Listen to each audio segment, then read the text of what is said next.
We on 89 on up. And today I got a special guest about the city, uh, a legendary, monumental, historical homeboy from my age group bracket generation. That's a solid G over on the other side of Inglewood, homie. And the homie got a lot of history and knowledge to offer us about that side of town on the Inglewood Avenue PiRu side of Inglewood. So I'm gonna go on and let you introduce yourself, loved one. Hey, what's up, fam? My name is Ace Deuce, Avenue PiRu, 10-4 gang.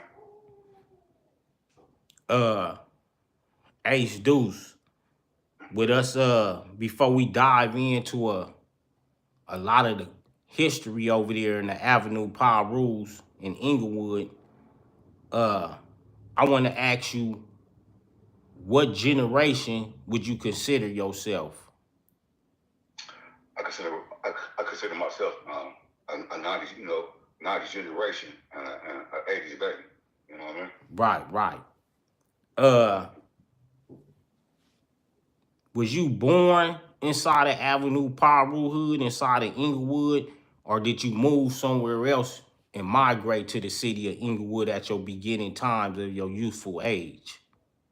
Well, actually, my family go way, way back. So my family is one of the first one of the black families to move from the east side, from the Nicholson Barnes to Inglewood in 1969.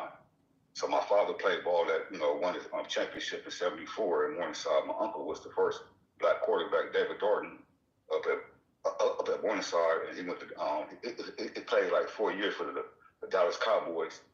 So my mom went to Inglewood High School, and my pops went to Morningside High School. So when I was born, I was raised in the CPFs for my first 3 or 4 years. But mom had me when she was young, started doing little drugs. Pops was off drugs, so I ended up living with my grandma on 109th and Crenshaw over in Center Parks.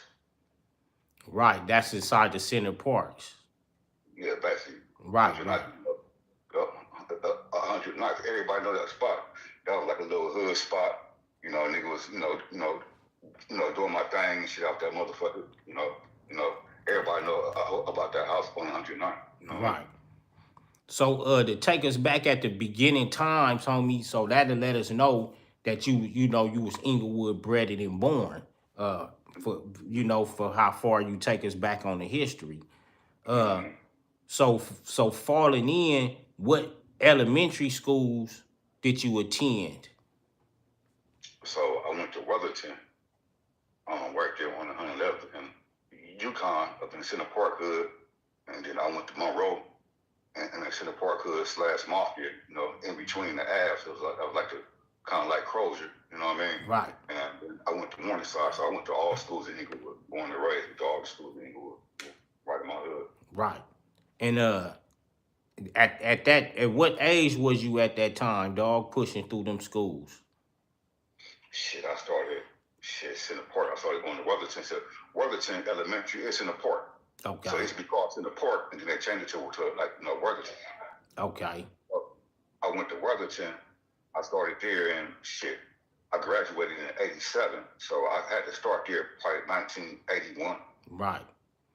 Yeah. And what was it like at that time? Was it some homies that later on became homies, like you and us as well, that went to these schools with you at that time?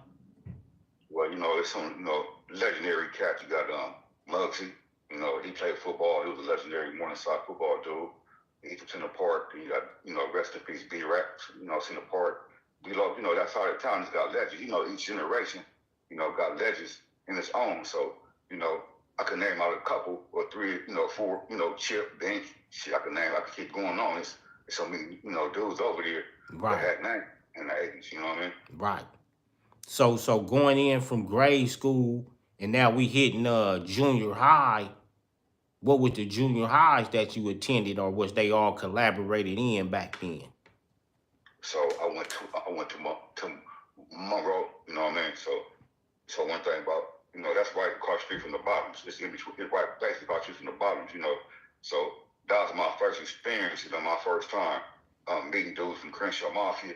You know what I mean? Going to school with them, and it was the Center Park and the Avenues, and that was basically Center Park Avenues Mafia. That's what basically started that whole little school right there. Right. Basically, at that school at that time, you had a little sprinkle of Inglewood families, but it was majority Mafia Avenues and Center Parks. Right, and that's junior high. Yeah. Right. So at that time in junior high, everybody be having little uh cliques or crews that we may be attached to before we officially make the step into joining the initial gangs inside the communities. Was it any of these type dudes going to the school at these time, or any type of cliques coming up? Yeah, it was a lot of you had cliques, you had Marcus had the clique. I can't think of the name right now. It come to my name. I don't know. They had a clique in there that was like Junior Mafia. Each hood over there had a hood, like the avenues. They had the Junior Avenues. Park had the Junior Parks and Mafias. I forgot the name of the hood. I think matter of fact it was LSP. Right. LSP, Dog Pimps. That was the hood over here for everybody that was like banging. But see, one thing about me, I had joined. I was from CPB in the park, so I was playing junior park in 5th grade. That was like 1986, and then 87 I was playing junior park.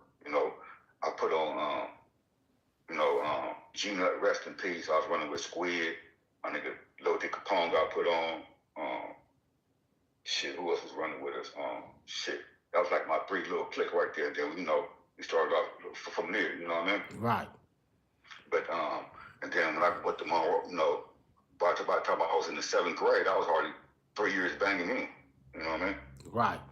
So take us there, homie, at the beginning, homie. So what age you would say you start seeing this blood life over there and shit? That you could really say bloods is functioning and shit. How old was you, Ace Deuce? So I was probably in the 4th grade. So what happened was at Center Park. So after school, basketball was a token in that whole era. Morning Star was always like one of the top basketball teams. So after school, I played basketball because I used to watch Magic Johnson and Jordan and Bird and all these motherfuckers on TV. So I go play ball like any other kid that watched LeBron or Kobe. You know what I mean? At that age, when I used to play ball, all the older dudes had a like it to me because I was kind of tall. I was growing up. I ended up when I graduated 6th grade, I was 5'11". Right. So you can imagine about 4th grade, I was like damn near 5'7" or something, 5'6". Right. But I was putting in work on the basketball court, and all the older dudes had noticed it from like Center Park. So I was the first young dude at Worthington to go play ball with them. They'll pick up to play ball with them. So as I'm playing ball, I'm hearing blood, like blood this, blood, you know what I mean? So I'm like, all right.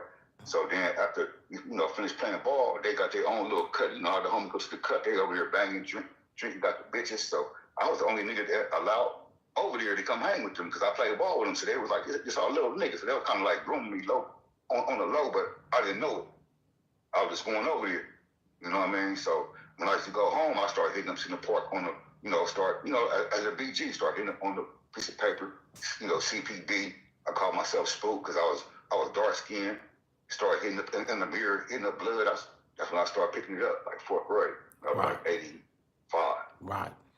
And what was the atmosphere like? What was the visual? Can you give us a visual what 1985 looked over there in Avenue PiRu hood, in the bottoms in CPB hood? Because we from Inglewood neighborhood PiRu, so we like on the other side of y'all, so we don't really get a chance to really get a visual of that life on that side all the time. Could you tell us how the homies was dressed and kind of how the scene was at that time, Ace Deuce, at a young age?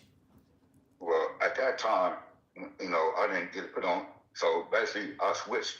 I got put on. I was from Center Park, and I joined Avenues when I was in the 8th grade. So I didn't really know too much about the Avenues at that point.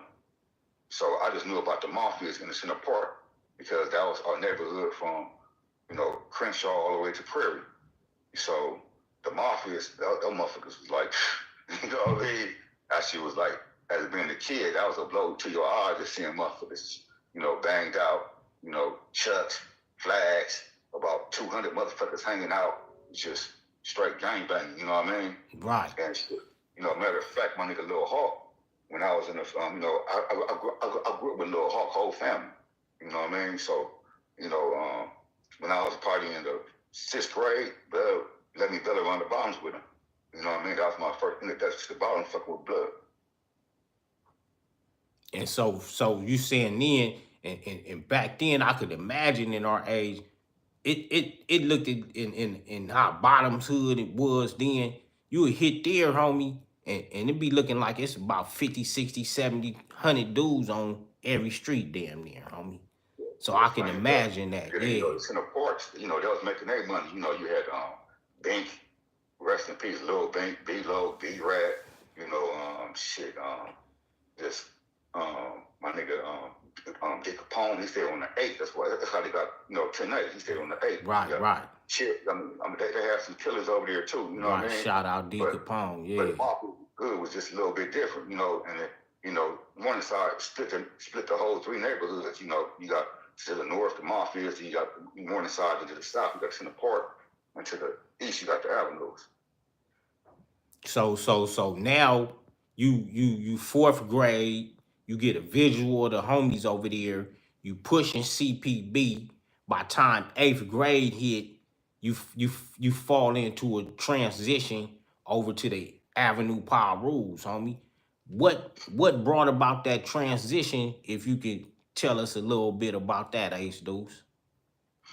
Well, shit, it was just crazy because my best friend was, rest in peace, Lil Spud, Brian Rashid. From the Park. His brother is Big Dick Capone. So me and Blood and Spud, you know what I mean, and my nigga Gina, rest in peace. You know what I mean? And Dick Capone looked at people, that was my niggas and shit. Right. And I played ball. I was like the star of morning. At Weatherton, we won the championship. My 5th and 6th grade year, I was the most valuable player.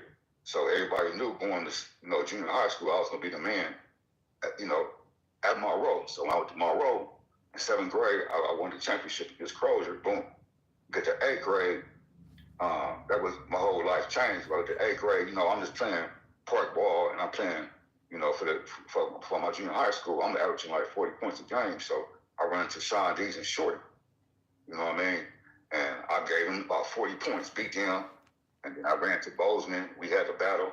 They won by about 3 points. States Bozeman, he is the all-star Inglewood, like the unknown.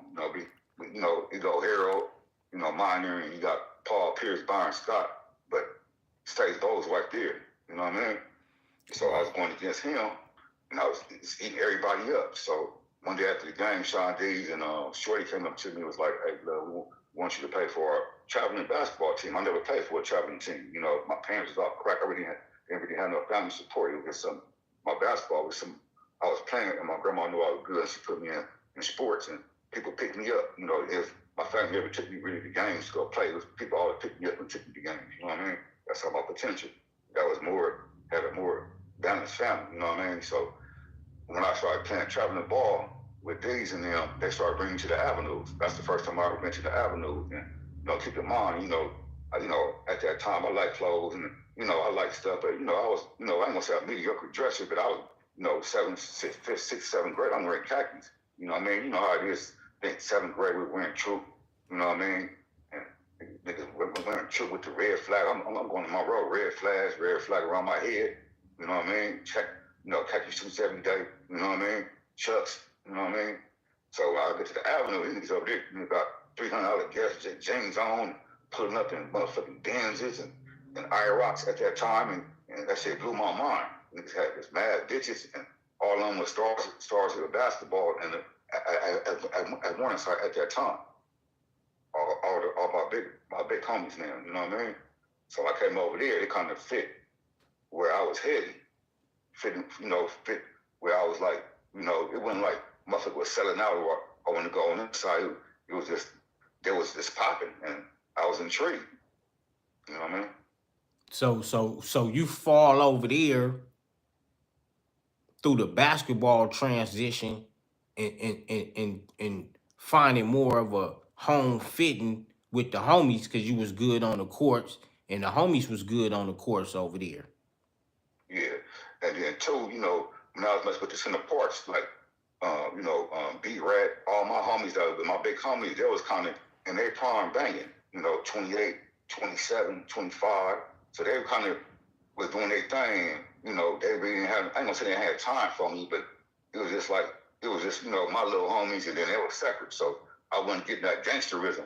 The big homies weren't really fucking with me like that. You know what I mean? Right. So I got to the avenues, all their big homies was fucking with me. You know what I mean? It made me feel kind of like family. And then I was, transitioning to doing shit that motherfuckers don't be doing. You know what I mean? Right. So I wanna kind of double back when you talking about on the court and Sean D's and Shorty snatch you up. Sean D's, that's the homie that be rapping from over there. Is that correct? Yeah. Okay. You can look him up. Wrong Kind Ingo Sean D's. Right. So Sean D's had hell of a skills on the court, correct? Oh man, Sean D's was a hell of a point guard. Him and Shorty was some tough cats. They played up at Lachi here, and they first people they met was Taco. Taco was going to school with them, so that's how I ended up being Taco. Right.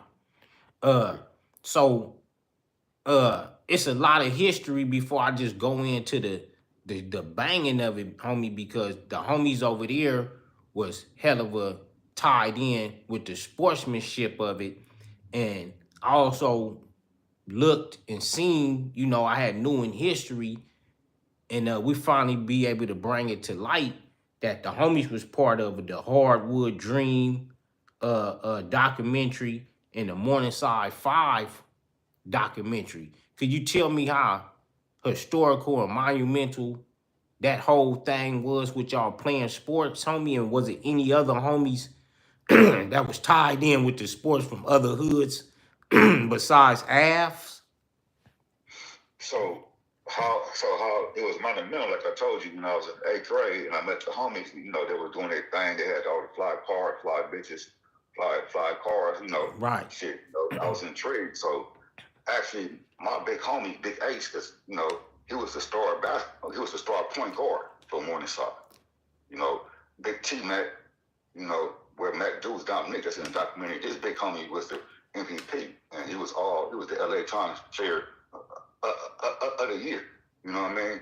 So my big homies was like superstars. When I was in 9th grade, I was hanging with seniors. I never done hung with nobody my age. You know what I mean? I was hanging with the big homies. So they didn't make it. They fell short. You know what I mean? So me, Dominique, that's Matt Deuce, Bowes, our starting fourth from our basketball team was all Avenue PiRu. Niggas didn't even know that. We come to games every day, flying shoestrings, giving up the bigs. Like, you know what I mean? I just come to APG, 104 hoodies and shit and lineups, But to get back to the story, the big homies fell short. So in our heart, we like, man, we're gonna win this shit because we won the AAU championship, the traveling team. When these introduced me, we played Jock Vaughn, that ended up being the playing for Kansas. That was the coach of Brooklyn Nets. We played Ed O'Bannon. He went to the NBA Detroit. Sonny, he was about 6'11" in the 8th grade. We played an all-star team. My boy Todd Whitehead, that went to Fremont. Sufi went to Mater Dei. Played him in Frisco, beat him in the championship.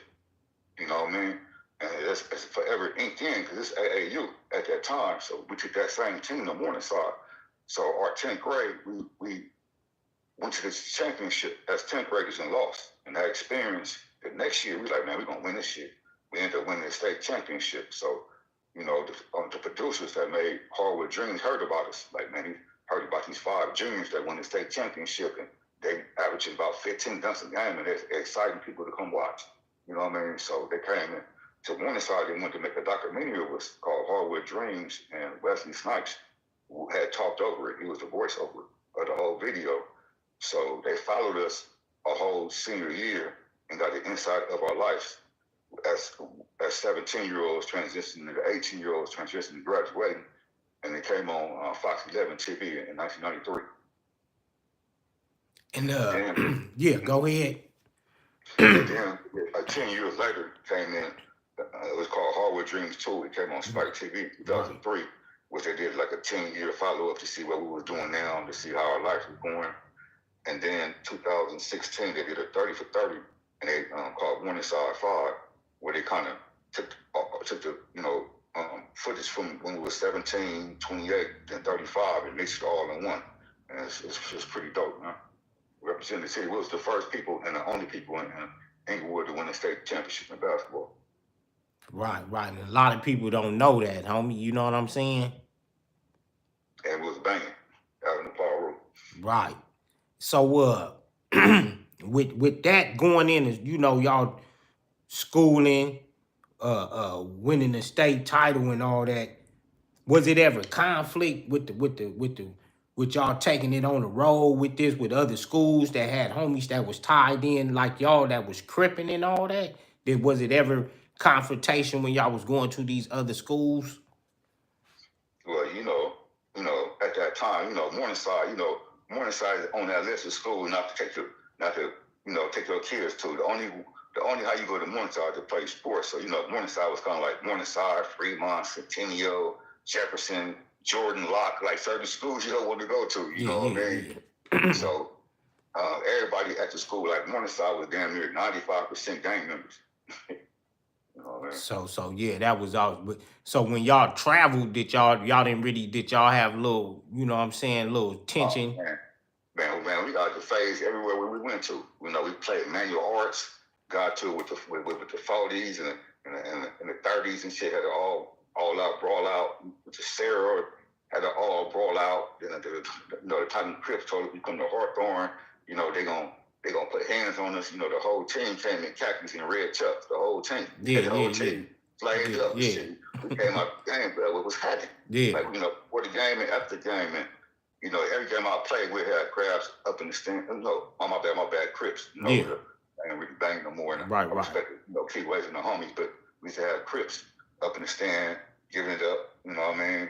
And taunting us, fuck Inglewood, fuck Slavs, Right. So, and then Mac Deuce, he was the first person to invent the three. Like when the person make a three and give it up, and they think it's a 3-pointer, but they really giving up the P, that was Mac Deuce. He was the first dude doing it.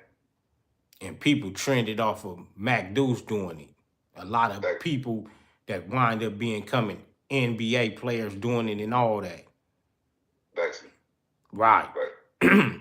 So we're gonna take it from there and kind of like mix it but move it up some. So now the homies win a state title. Now dudes is graduating, homie. Did a lot of dudes take opportunity of the basketball, or did a lot of homies just fall straight to the hood with this?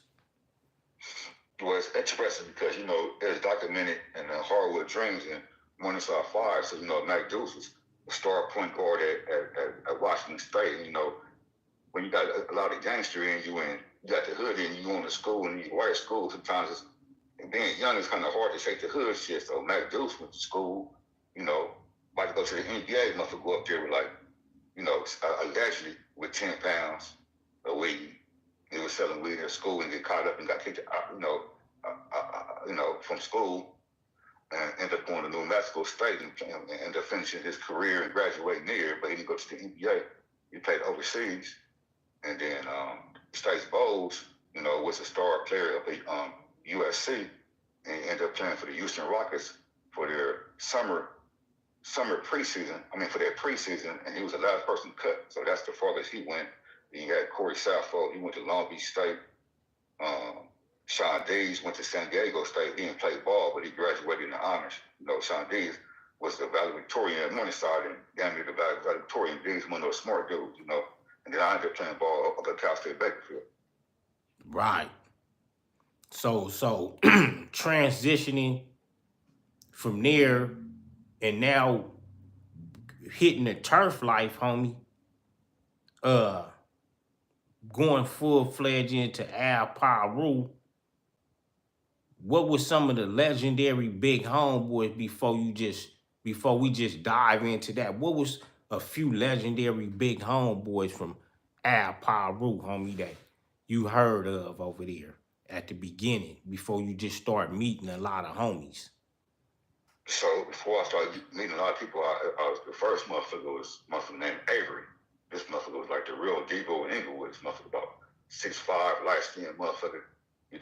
Everybody got lot of stories. So heard about Avery and the homie Obop, you know, the big homie K-Bone, Bobo, you know what I mean, Hoorah, you know what I mean? So those names, D-Train, Kent Lucas, you know what I mean?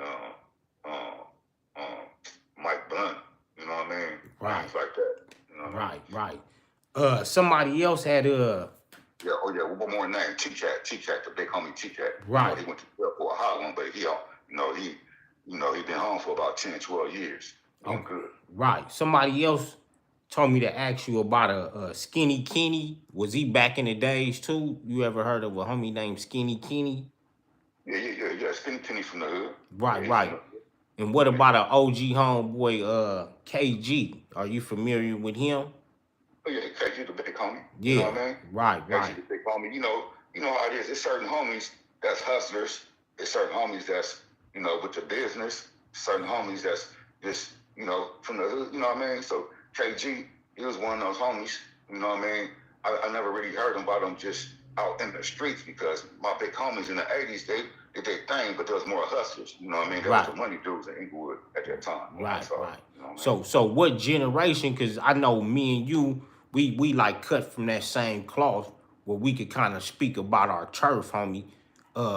You say the hood had like the hustler style. So what's when the banging style OG homies came in? When did you hear about them?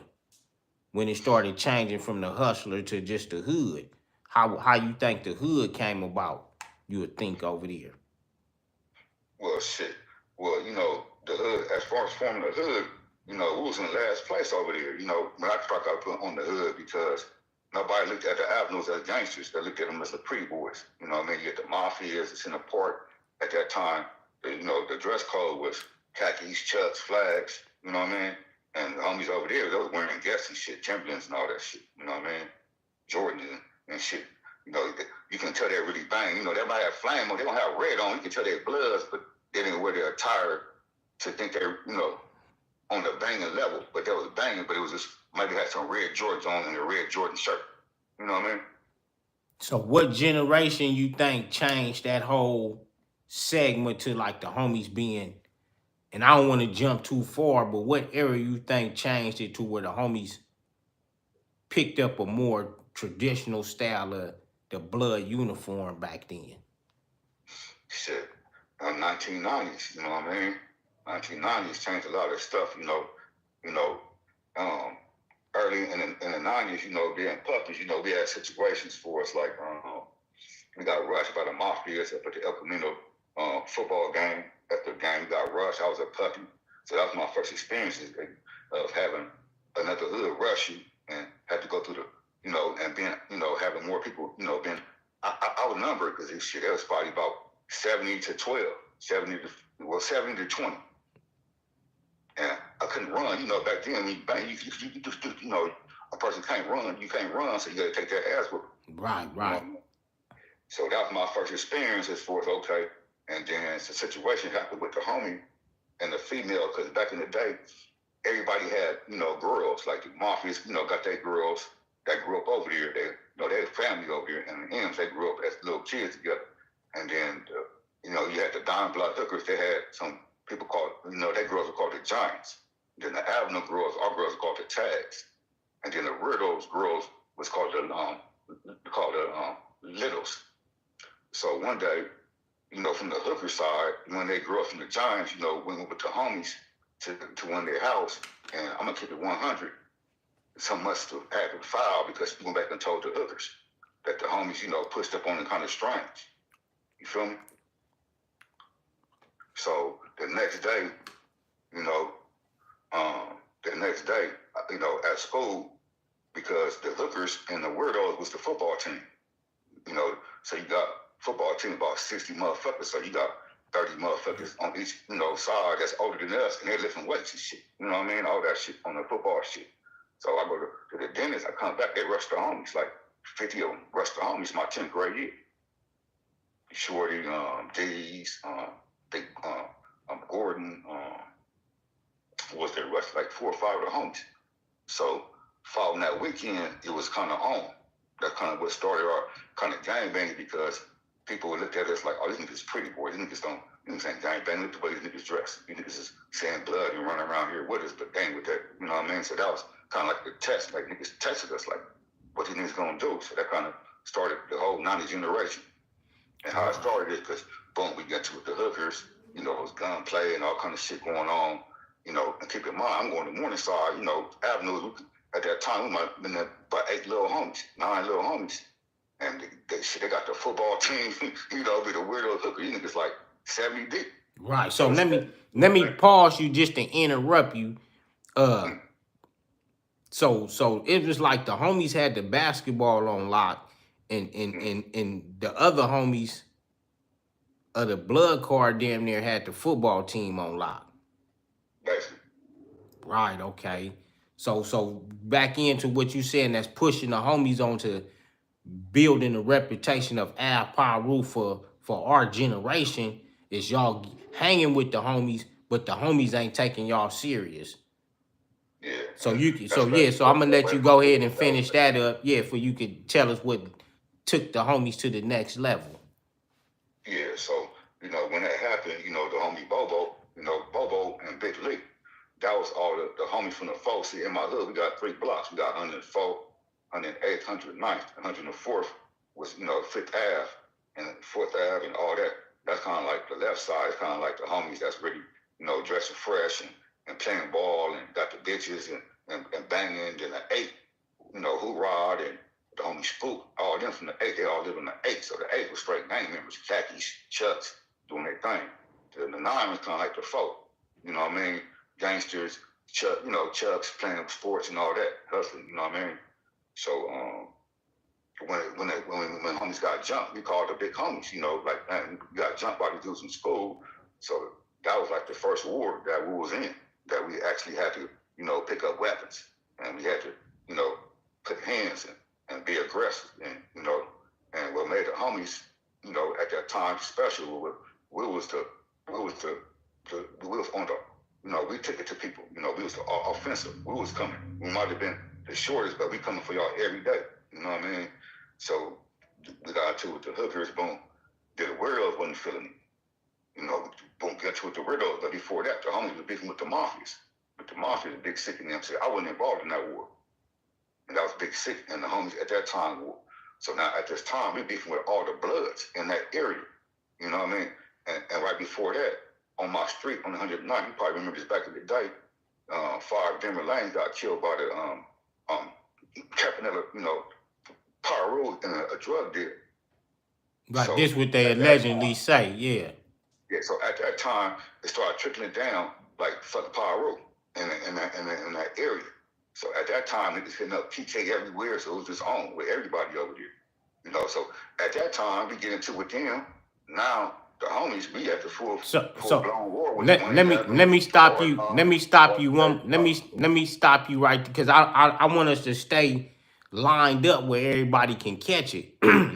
So you saying at the beginning of the first kickoff of our generation of Al PiRu, our generation, we don't come in on Al PiRu like a normal turfer come in, shoot it up, bang, bang, getting into it with the rips.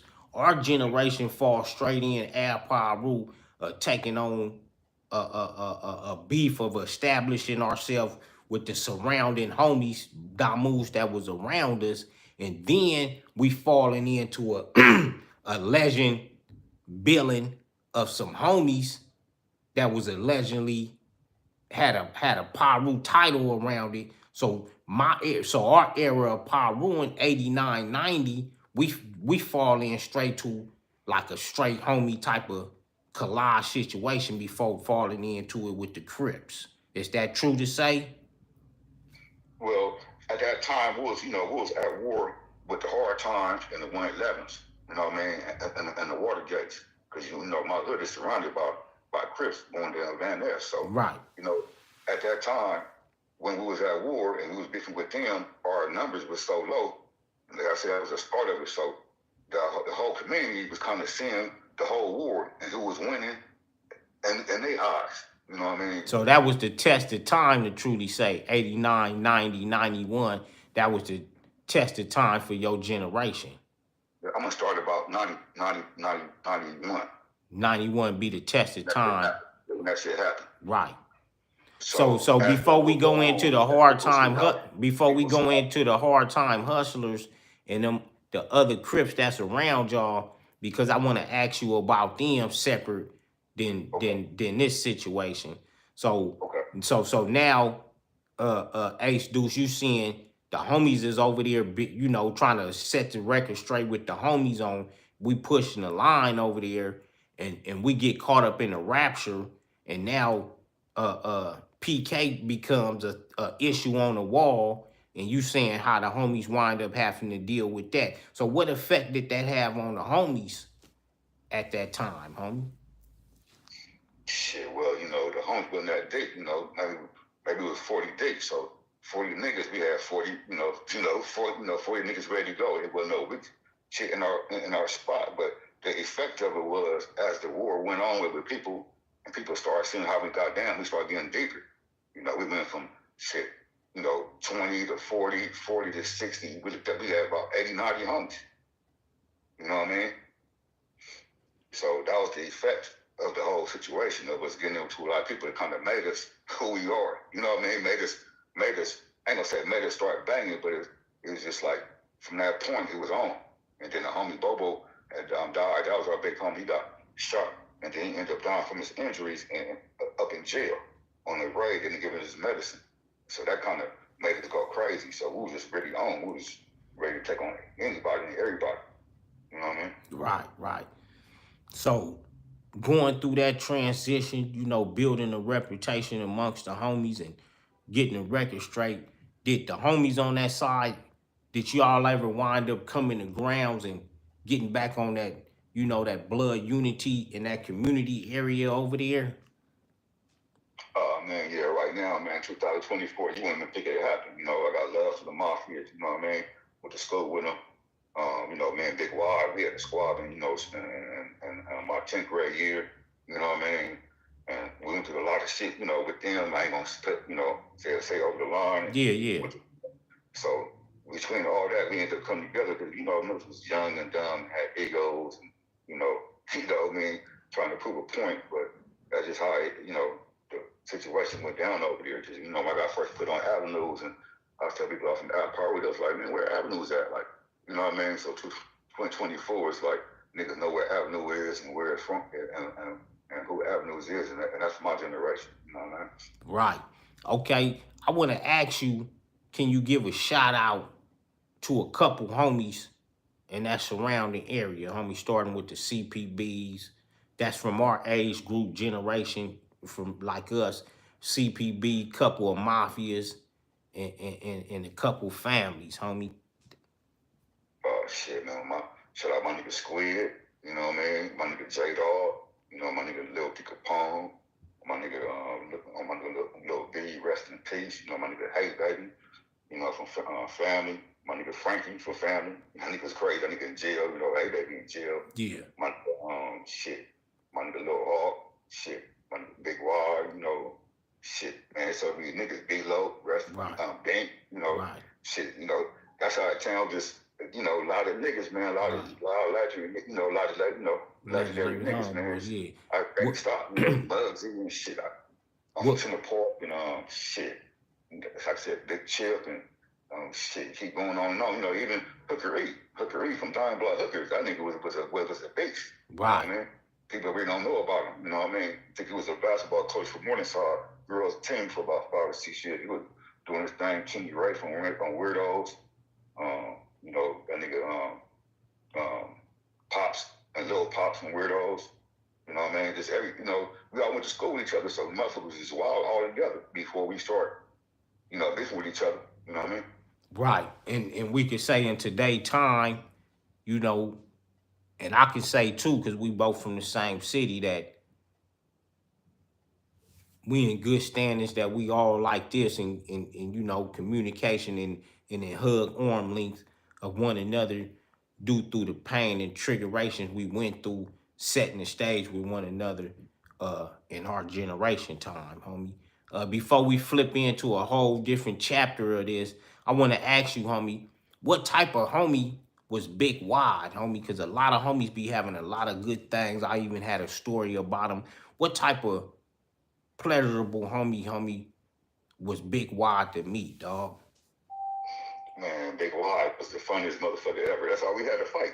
Yeah, yeah, yeah, that yeah. motherfucker, that motherfucker bag on everybody. He used to have the whole school just looking at him while he just going, you know. And then he was way slimmer. He wasn't as big as people see him in the videos. Right. You know, he was about 16, 17, kind of slim. He had a little, you know, he was fat, but not like that. You know what I mean? And he played football for Morningside. He was a hell of a football team. They won the Cellular Championship in '92. Stace Bozeman from my hood was the championship, but the rest of the team was the hookers and weirdos. And just like, you know, we won the state championship, they won the championship too. But they got it taken back because one dude that didn't play was ineligible, and they ended up snatching the championship back from him. So that was kind of fucked up.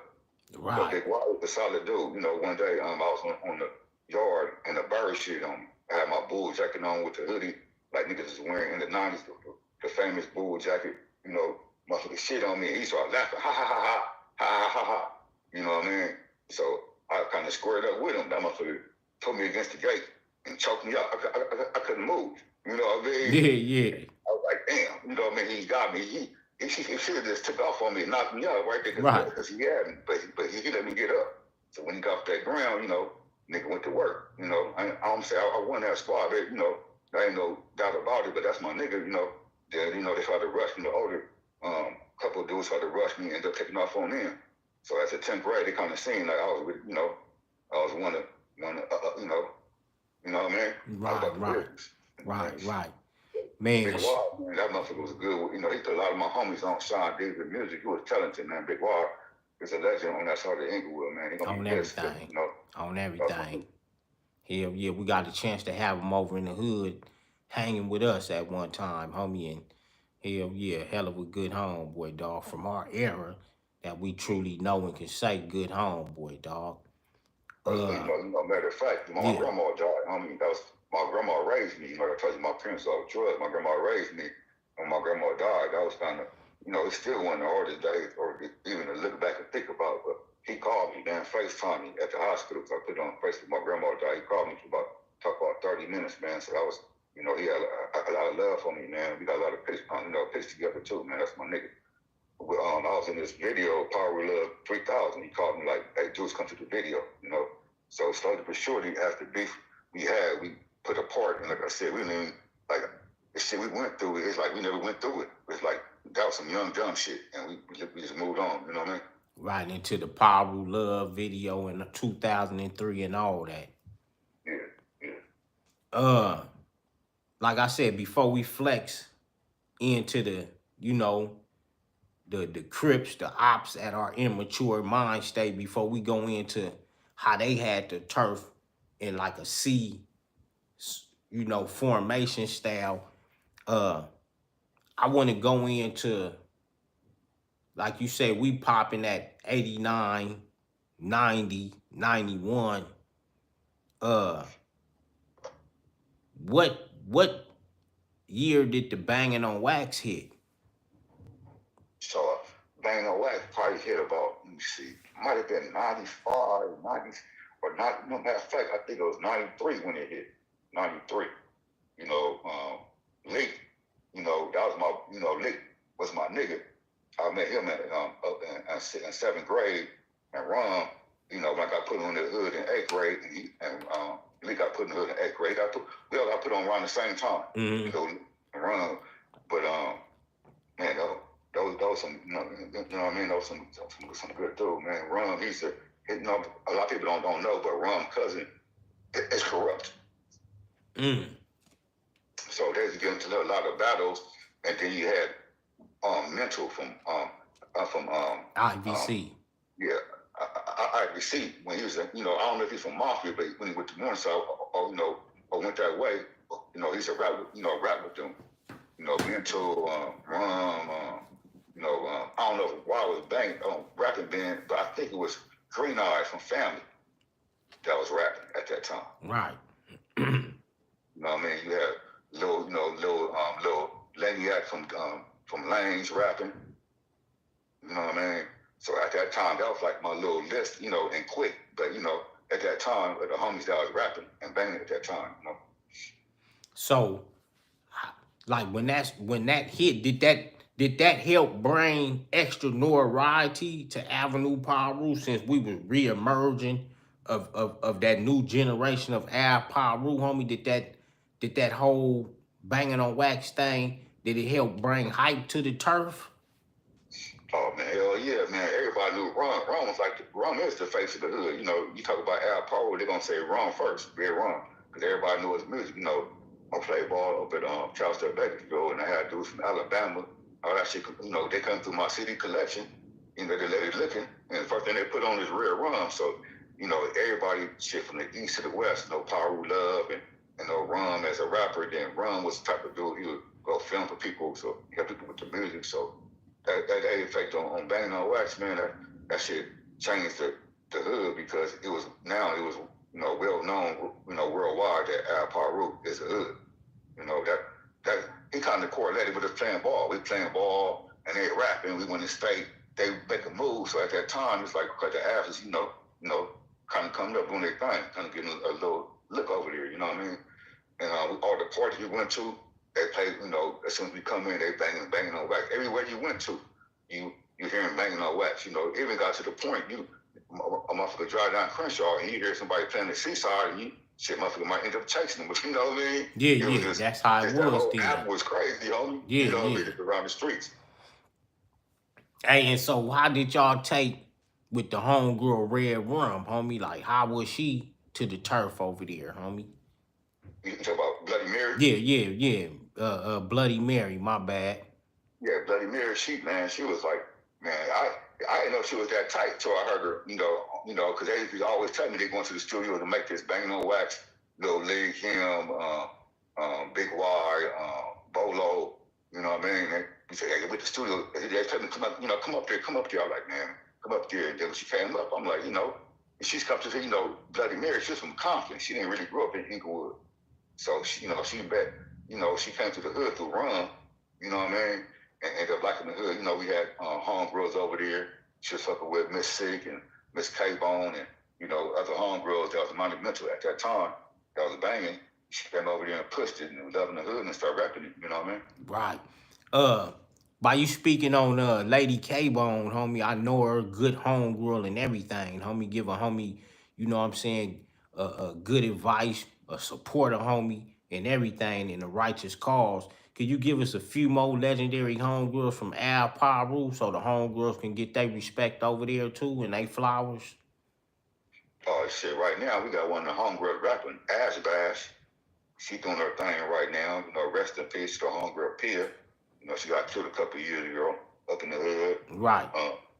The one thing about the hood, we really ain't got too many girls because we kind of family, family, family, we kind of family. A lot of homies is married, we got wives, so a lot of our wives and homegirls hang together. But as far as homegirls, we didn't have many homegirls. Miss K-Bone, she was the cream of the crop. You know what I mean? Right. Go, we might get a girl here 2 years, and she ain't here. One thing about the neighborhood, Paru and the family, they got females. Right. That has, or I've been to Mafia Lane party, they got girls that have shit. We ain't really got too many girls like that. Right. Hey, you were saying something about the homegirl, something happened to her in the hood. Who was that? The homegirl Peter, she got killed probably 2018 or something, And if you can just lightly touch that, did the homegirl get bust on, or was it natural cause, or what happened? Yeah, the homies and shit, it's a natural war. The homies kind of, been going at it with the Rolling Hunts since shit 1990. That's just an ongoing war that, I wish can stop because I don't really, really go with the violence these days. And, I've been working with the kids and been a school teacher and trying to get back, to the hood. But she ended up getting killed by, one of the hundreds dudes over here hanging on the block, smoking weed, up in the car, sitting on like the one way that, rolled up and did their thing, you know what I mean? Right. Mm-hmm. So that side of the turf get dangerous. I just kind of wanted to, get the feel so the viewers can know that side of the hood get dangerous. I want to ask another question before I just dive into some hood stuff. Uh, what made a person be the face of the hood in our era? If you can answer that real quick, Ace Deuce. You know, back then, like right now, we didn't have social media, we didn't have Facebook or nothing. Throw up signs and think you on right. Back in the day, you had to do your thing. You had to do your thing and get respect from the streets. And like for instance, when I go to the NHP, the first time I seen you, you had to the motherfucking quick shit, the quick motherfucking curls, turned up, flamed up, Right. Captains, fresh to the motherfucker, Dulo, Bugsy, Lil Slim, Fat, Sharon Rock. Y'all motherfuckers was just y'all made motherfucking khakis and chucks look like $1 million. Right. You know, you know what I mean? Yeah, shit, it just motherfucking and when I go to the it was just at that era, man. It was It was something else. yeah, it was something else, man. And people don't really understand. When we was growing up, we didn't really have that many Hispanics up in our hood. Now I grew up in Center Parks. I can count the Hispanics in the house. It might have been 4 or 5. So when I come home, motherfuckers from the penitentiary, Swole, Jerry Curl bags, motherfuckers fucking Sherm, and every block I went to, motherfucker asked you where you was from. Shit, by the 5th grade, I didn't have no blue up in my shit. Everything went red. No blue shit, nothing. Right. Everything went red. If I'm gonna walk from Brotherton to 100 miles to home, I can't wear this. Right. So now I'm finna hit you with the surrounding turfs around y'all, homie. You know what I'm saying? Cause y'all had Crips, like basically y'all probably like the front liners of the homies that are like, get some attention. You know what I'm saying? Did y'all ever go to school with any of these dudes that was Crips around y'all before all this stuff kicked up, homie? Yeah, actually we did. So my big homies went to a school, it's an elementary up in our school called Century Park. So all the big homies had went there with the older 111 big homies. From the OGs from 111, Right. the OG my hood, they went to school with each other. So when the shit kick off, they used to call each other and shit and be politicking and all that shit. But yeah, they went to school, and then I went to school with the IBCs. But they got ran out. They got ran out. But it's crazy because a lot of IBCs that I went to school with, I'm really good friends with to this day. Like I went to when I was in the pen, my boy Spank, he came up to me, it's like, I got a cell phone, you can make a call.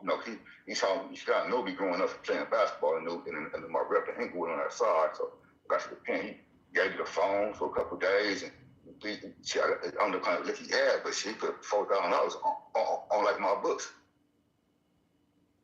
You know what I mean? Right. And these is dudes that was Crips, but y'all come up with.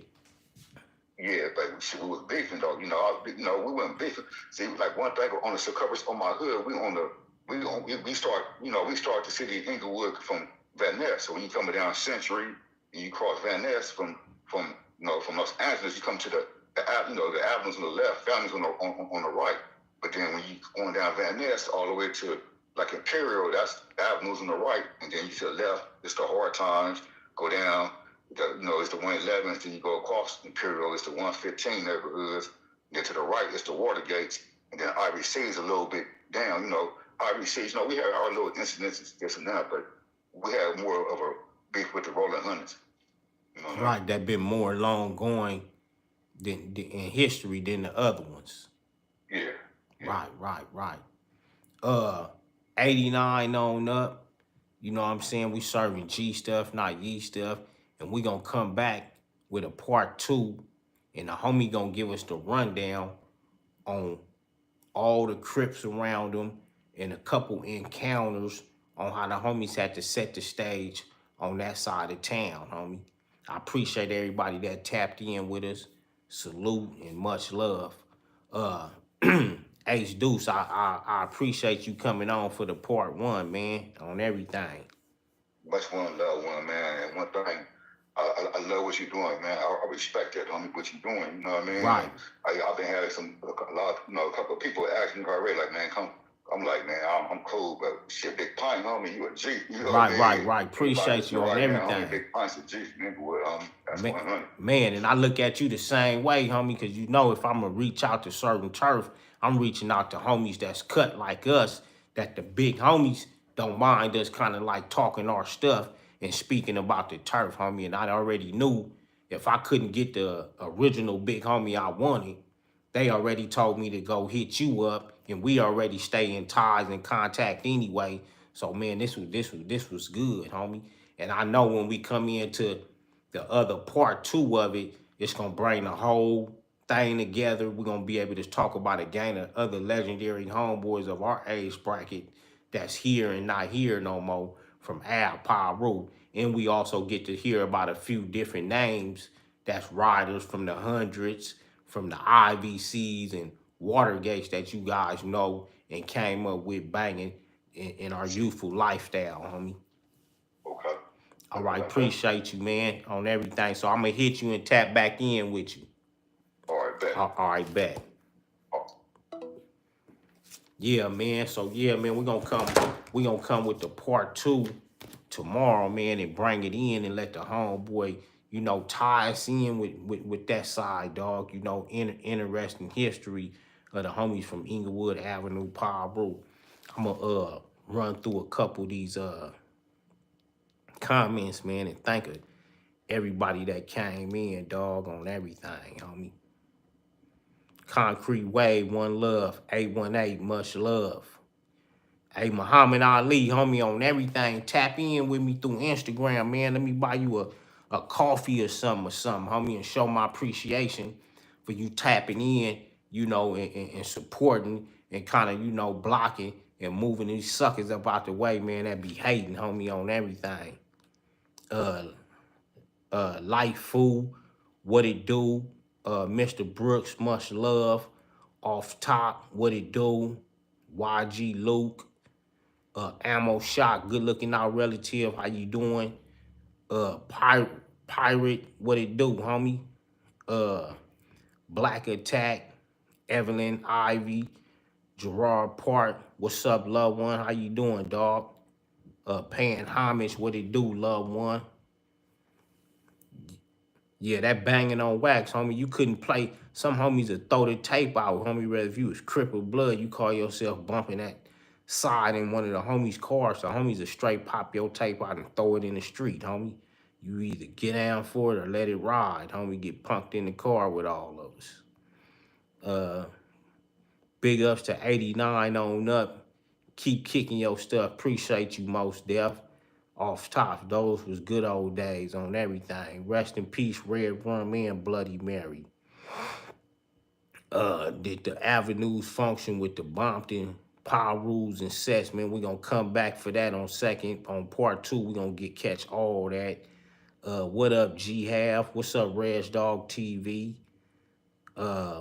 Once again, Muhammad Ali, man, much love, dog. Tap in on Damn You Clothing, man. Let me send you something for a cup of coffee, man. Put the homie name in the chat.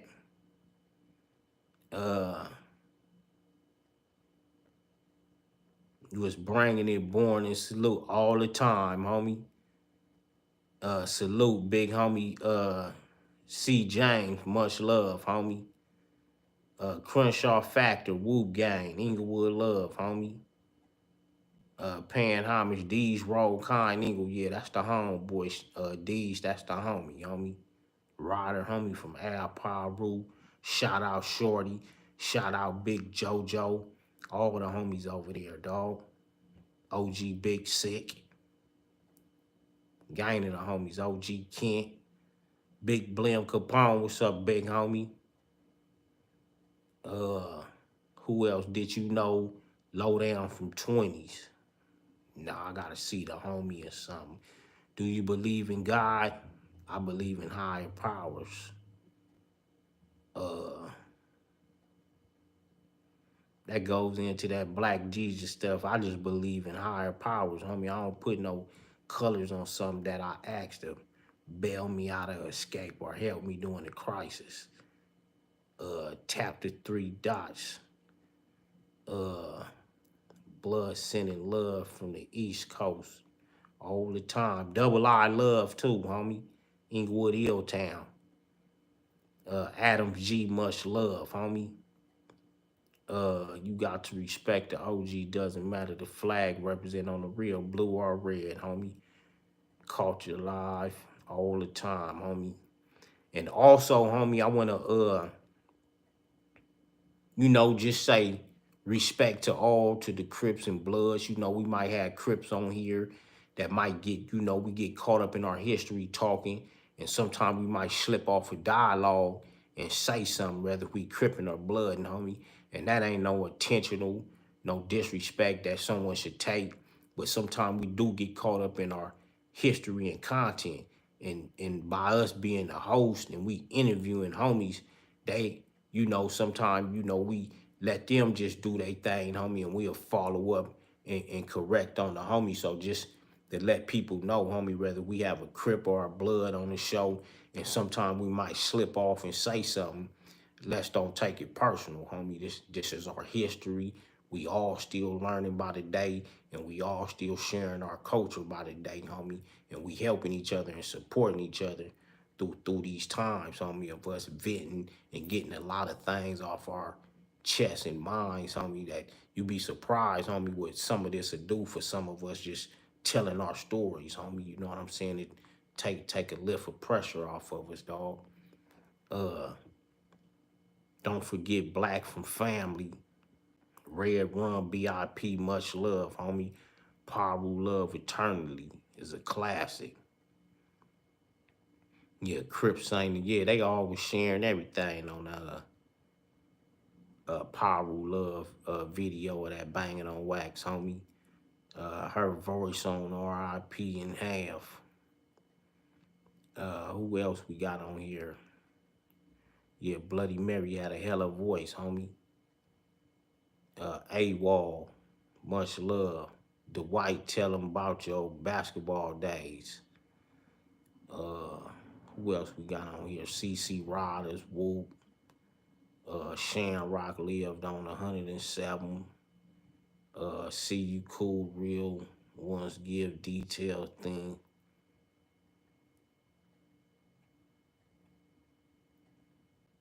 Man, much love, salute, man, all the time, dog. And I'ma keep sending these good stories, dog. And if anybody got a personal request, and I could send it, or BJ could send it, or if I can get a homie to send it, man, don't feel free, homie, to send in a few of them 89 cents donations, dog, so we can build it up.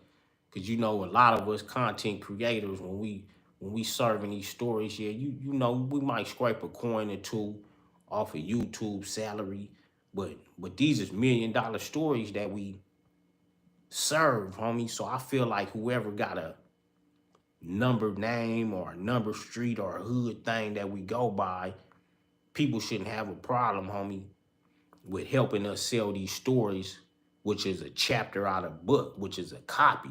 So if I got a good story cooked up and I can and it's real good, instead of buying a book, you shouldn't have no problem with spending 89 cents and helping me build up a few 89 cents from people to drop that chapter of a good ass story about hood history, homie. Cause we gotta stay eating too, and stay in good position to keep serving content, homie. You know what I'm saying? And shit, man, and I'll start sharing with other content creators, dog, just to start showing the love, homie. Whether we send each other a dollar or two, we gotta start patronizing each other, man, cause you got content creators, dog, not just myself, homie. We serve stories, homie. Dudes be sending them every day. You ain't even got a rapper sending a hell of a rap at you every day.